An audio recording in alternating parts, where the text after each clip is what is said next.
I'm going to talk about Dimension 1, which covers cybersecurity, policy and strategy.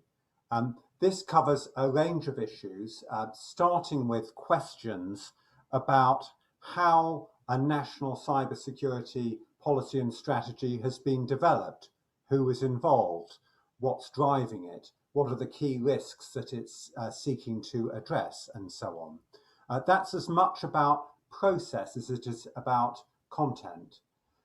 We then talk about the actual delivery, the implementation. What kind of budget is there? Who is responsible for what? How does the nation know whether the delivery is actually going in the right direction and whether the things are being delivered successfully? Is the program delivering the benefits that the strategy has said are required?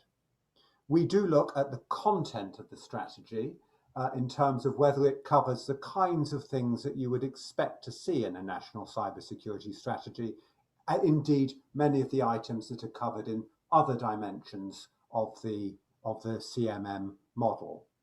We have added in the latest version a specific set of questions around international engagement. And this is in recognition both of the fact that countries need to be able to cooperate internationally in order to achieve their cybersecurity objectives, but also the fact that there is a major international debate around cybersecurity, internet governance, human rights online, etc., etc. And it's important that countries understand that this debate is going on and that they can engage in that in an appropriate way that matches their particular interests in cyberspace and cybersecurity. So that's all about national cybersecurity strategy, how it's developed, what it contains, how it's delivered, and the extent to which international parties are involved. The rest of the dimension looks at a number of very specific areas.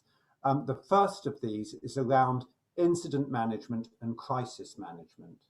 Now, incident management, or incident response, as it's often called, is to do with how individual cybersecurity incidents are identified, how they're categorized, who is involved in addressing those, the kinds of information sharing agreements and arrangements that are in place within the country and between the country and other nations and so on.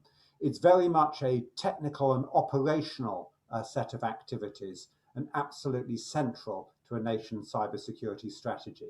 This is where CERTs and CSERTs play such an important role. But the other aspect of this is around crisis management. Now, crisis management is a national level activity. It isn't specific to cyber, but the question is, to what extent do the national crisis management processes which exist in a country take account of the kind of scenarios that you would typically expect to see in a cyber related incident? And to what extent are the crisis management processes, the crisis communication systems, etc., themselves resilient, cyber resilient, i.e. they could still operate in a cyber related scenario? The next specific area that we look at in this dimension is critical national infrastructure. And critical national infrastructure protection is a very important priority and focus area for any country's national cybersecurity strategy. And we look at three areas here. The first is, how have critical national infrastructure and critical information infrastructures been identified in the first place? Because this is ever changing, and as we get more dependent on ICT, so ICT becomes a more integral part of a nation's critical national infrastructure. So is there a clear mechanism for identifying critical national infrastructure assets? And do the assets that have been identified cover the kind of ground that we would expect to see in a country of the nature, size, etc., of the country that we're looking at? The second item here, the second factor under this is looking at the operational practice. What actually happens? What do critical national infrastructure providers do to improve their cybersecurity and their operational resilience? What kind of standards do they follow? What kind of investments do they make, etc., etc.? And what kind of outcomes do they achieve in terms of security and resilience? And then the final piece in here is about the role of the regulator, and in particular the sector regulators, and the extent to which they recognise the importance of cybersecurity to the overall regulatory environment.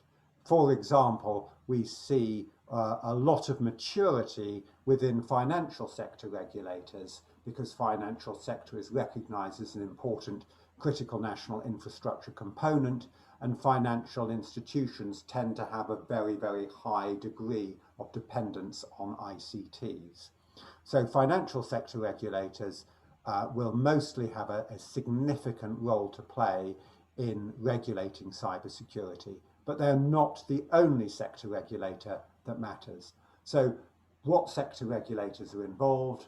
How do they exercise their regulatory responsibilities, and how well are critical national infrastructure asset owners actually responding to those regulatory requirements?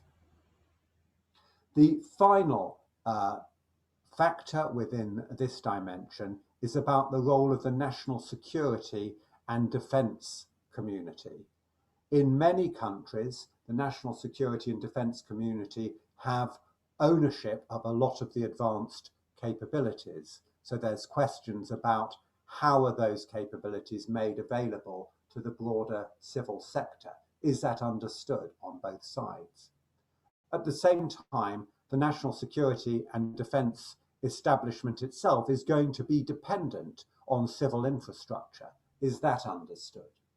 Is it clear what their needs and requirements are, particularly for the defence sector, and the fact that future conflict is likely to have a strong cybersecurity dimension?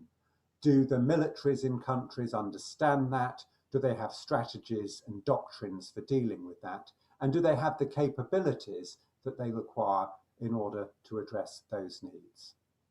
So that is an overview of the Dimension 1 cybersecurity policy and strategy.